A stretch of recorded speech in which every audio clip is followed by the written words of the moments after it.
BionicDance is filmed in front of a live studio audience. So I came across this part of Bionic's video that inspired me to make the video that you're watching right now. And there's a reason I don't engage in in-person debates, made to speak off the cuff. I like being able to do my research, to check my points, and theirs, to edit my phrasing as best I can to keep from being misunderstood, misquoted, or otherwise have my speech manipulated. What a cop-out. It's a cop-out to want to make sure of my facts, to make sure any mistakes aren't used against me. Okay, make no mistake, if your facts get a little tangled or you misspeak and then try to correct it, people will pounce all over you, insisting that you're now trying to change your position, telling you you're full of shit and insisting you defend the incorrect version of what you said to the death, and to fuckery with what you meant. Forgive me if I'm not willing to subject myself to such schoolyard debate tactics. Let's do this.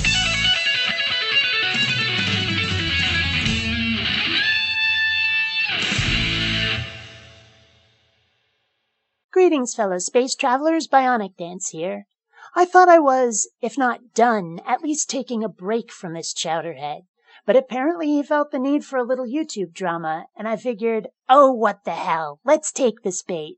It could be fun. What you're basically saying here is that you don't research things until someone challenges you on them. Or are you just a coward? Actually, neither. I've done the research before. I'm just never sure whether I've remembered it 100% correctly and want to check I've got it right before I start asserting it with any confidence.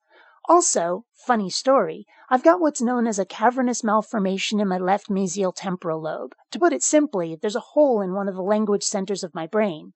What this means, aside from the occasional epileptic seizure, is that names and faces, words and definitions, concepts and their technical terms are occasionally disconnected from each other. I understand these things, but the labels for them are not always there. For example, if someone were to accuse another of the argumentum ad baculum fallacy, I'd have no idea what the fuck they were talking about. And if someone said an argument was being made through threat of force, I'd have no idea what the term for that was. Both are exactly the same argument, but the label for the concept just isn't associated with it in my head, even though I've heard it before and understand it. So fucking forgive me if I want to have the opportunity to look up the name of who said a quote, or to check if I have a date right, or to make sure I remember which is the Kalam cosmological argument and which is the ontological argument. Gee, I'm such a fucking coward to want to ensure my memory isn't playing tricks on me. Shame. Shame on me. Shame all over me. The only problem I have with back and forth rebuttal videos like this is that neither of us are present during the video to say anything in our own defense. So it's real easy for you to pat yourself on the back after finishing one of these edgy rebuttal videos and think that you've won something. Which sounds suspiciously like what you really want is a chance to salve your own ego. Guess what, Chester? If you make a reply video, then I have to defend my own position. If I go patting myself on the back before you respond, guess what? That mini-victory does not last very long, does it? Just because you don't like the format, seem impatient with the delay between replies, doesn't mean you can't defend your own dumb butt. Patience may be a minor form of despair disguised as a virtue, but you might want to try exercising some. But your followers in the comment sections of your videos are just eating up everything that you say. And the reason that's happening can't possibly be because I'm making good, logical, rational points. No, I'm just an atheist cult leader with sycophantic bootlickers, aren't I? Hardly half a dozen people challenge you on anything, and those that do are usually nothing like me or asking any of the questions that I would ask. So challenge me, asshole! Why do other people have to do it for you? It's not like I'm blocking those people for disagreeing. It's not like I won't respond if someone presents another point of view. If you've got a question that hasn't come up yet, fucking say it! Seriously, this shouldn't be difficult math, but apparently I'm some sort of fraud or phony because people over whom I have exactly zero control haven't jumped in with counterpoints. It is me that you called out in your videos, and they are full of misinformation that I can quite easily debunk with a simple question or historical source. And somehow you're not willing to do it, not unless we're on a stage, behind podiums, in front of a crowd, without access to Google or Wikipedia to make sure of our facts. Sorry, Skipper, but the problem here is yours. I'm prepared to have a back and forth, but it's going to be on my terms, where we're both on equal footing. If you feel you cannot have a debate unless I'm at a distinct disadvantage, you're the coward here. So, BionicDance, if you're watching this, I have an offer for you. Get some experience in off-the-cuff debates with me, or choose to be a coward and decline my offer. Wait for me to make my own rebuttal videos to yours.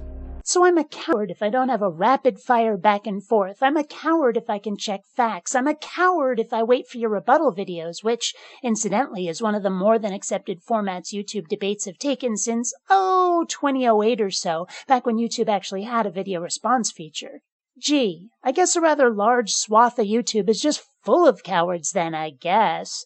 Tell you what, let's whip it out and measure. I guarantee you'll have the bigger deck. Happy? Now let's debate like reasonable people. Like I said, it's really easy for you to pat yourself on the back after making a rebuttal video and think that you've won something, but it's a very different story when you're actively trying to persuade someone. So nobody can be persuaded unless it's a fucking fist-waving, yelling at each other argument. Sure right. I know I've convinced believers they're wrong. They've told me so, and they can't all have been lying. So this format is convincing. Maybe I haven't convinced the person to whom I'm responding, but newsflash, they're not the only ones watching. They're not even necessarily my target audience. I doubt I'll ever convince them. I mean, are you prepared to accept the possibility you might be wrong? Are you ready to hear someone's arguments without immediate dismissal? Don't be so self-centered, kiddo. You've altered your voice to sound like a 12-year-old boy who got the wind knocked out of him. First of all, it's rather odd that you find this so important. Or is it just a personal insult because you don't have any real arguments?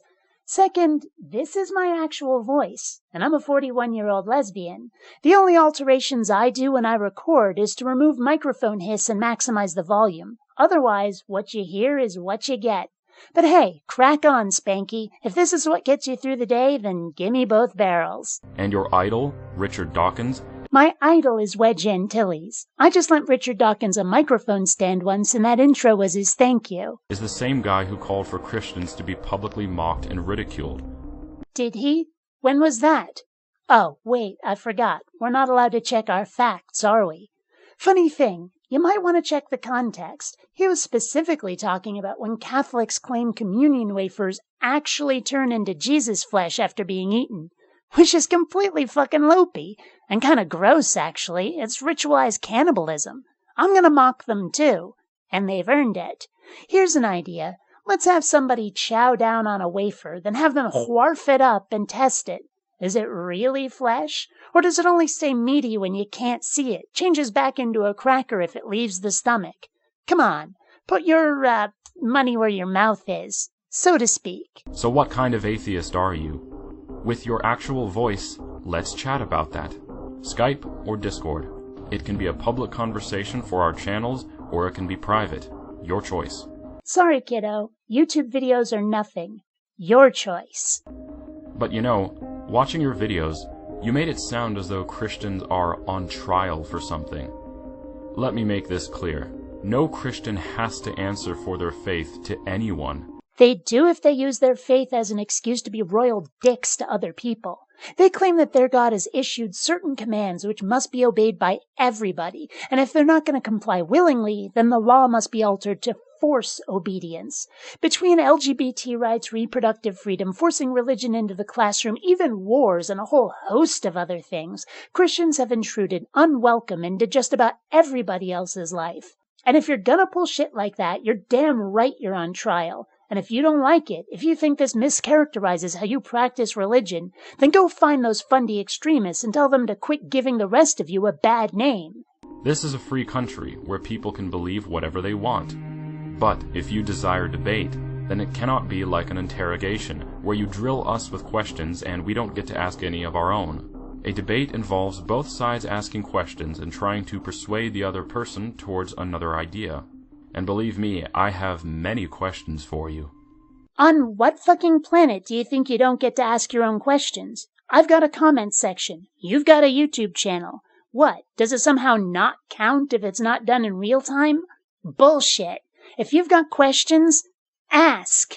Your burden of proof in a religious debate is to prove to me that your stance in atheism is superior and valid over my stance in theism. And I can only do that if you make a case for theism first. See, we wouldn't even be having this discussion if you weren't claiming a God exists. The only reason for me to make a case in the first place is if I find a flaw in yours, which I can't do unless you present one. The burden of proof belongs to you. My only job is to point out what you've gotten wrong or where you lack evidence and why that makes you unconvincing. I realize believers don't like this. They want to make out like atheists are the exact opposite to them, giving us the same burden of proof, but we're not. You're putting forward the claim that God exists. We're saying, I don't buy it. It's no different than, say, claims of alien abduction or chemtrails or that Elvis is still alive. You say something wacky and paranormal. We ask you to prove it. You fail. We continue to not believe what you've said, just as we did before you said it. The burden of proof is yours. I'm just exercising incredulity and skepticism, which is perfectly reasonable toward a gigantic, nay, universal claim like a God's existence. It's pretty obvious what I expect from you. I want you to become a Christian and serve Jesus Christ. Well, you've got one hell of an uphill battle then, kiddo. First, you're going to have to prove that he's real in a way that doesn't rely on blind faith, in a way that recognizes the Bible is a claim, not evidence or proof. Second, you've got to show me that serving this now-proved God is actually a good thing, that it won't lead me to doing anything that would hurt other people, that would go against my own conscience. Your instruction manual comes with some pretty nasty commands that I could never follow and feel good about myself. Not to mention the fact that, as I said before, I am a lesbian, and I'm not giving up women for men because dicks. Ew. So, seriously, you've got quite a job ahead of you if that's your goal.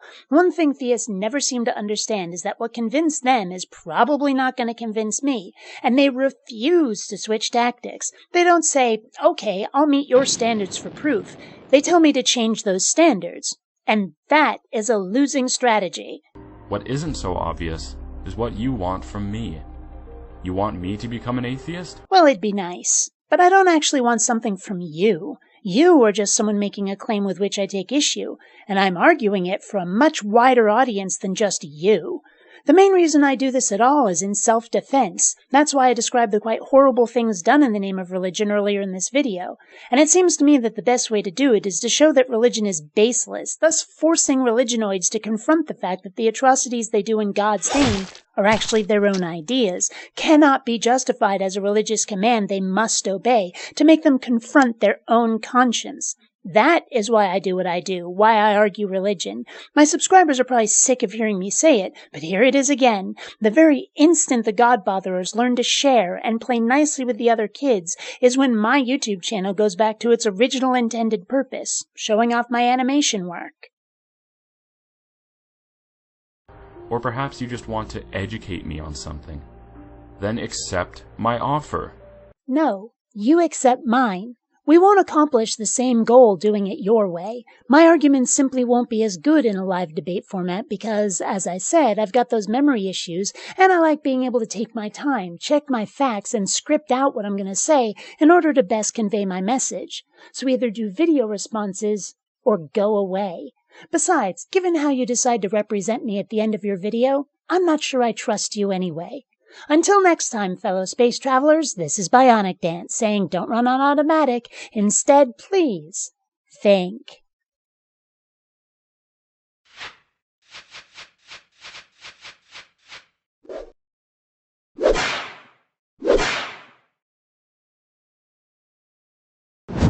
Droids don't pull people's arms out of their sockets when their videos aren't rated. Bionic dances are known to do that.